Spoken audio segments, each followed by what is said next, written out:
ప్రతి సోమవారం ప్రజల సౌకర్యార్థం నిర్వహించే గ్రీవెన్స్ డేలో భాగంగా సోమవారం నల్గొండ జిల్లా పోలీస్ కార్యాలయంలో జిల్లాలోని వివిధ ప్రాంతాల నుండి వచ్చిన దాదాపు 30 మంది అర్జీదారులతో అడిషనల్ ఎస్పీ రాములు నాయక్ నేరుగా మాట్లాడి తమ సమస్యలను తెలుసుకొని సంబంధిత అధికారులతో ఫోన్లో మాట్లాడి పూర్తి వివరాలను సమర్పించాలని ఆదేశించారు.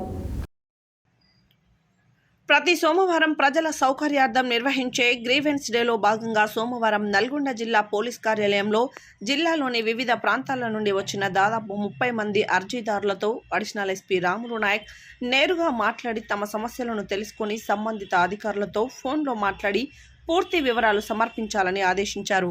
ఈరోజు వచ్చిన ఫిర్యాదులు భూ సమస్యలు, భార్యాభర్తల మధ్య విభేదాలు, ఫైనాన్స్ సమస్యలపైన ఫిర్యాదులు రావడం జరిగిందని తెలిపారు. ఈ సందర్భంగా ఆయన మాట్లాడుతూ ప్రజలకు పోలీస్ శాఖను మరింత చేరువ చేయడం లక్ష్యంగా ప్రజా సమస్యలను పరిష్కరించే విధంగా కృషి చేస్తామని అన్నారు. పోలీస్ స్టేషన్కి వచ్చిన ఫిర్యాదులతో మర్యాదగా మాట్లాడి వినతులు స్వీకరించి సంబంధిత ఫిర్యాదుదారులపై క్షేత్రస్థాయిలో పరిశీలించి వేగంగా స్పందించి బాధితులకు న్యాయం జరిగే విధంగా చూడాలని, ఫిర్యాదుదారునికి భరోసా, నమ్మకం కలిగించాలని అన్నారు. ఎవరైనా చట్ట వ్యతిరేకమైన చర్యలు చేస్తూ శాంతి భద్రతలకు భంగం కలిగించే వారి పట్ల కఠినంగా వ్యవహరించాలని అన్నారు.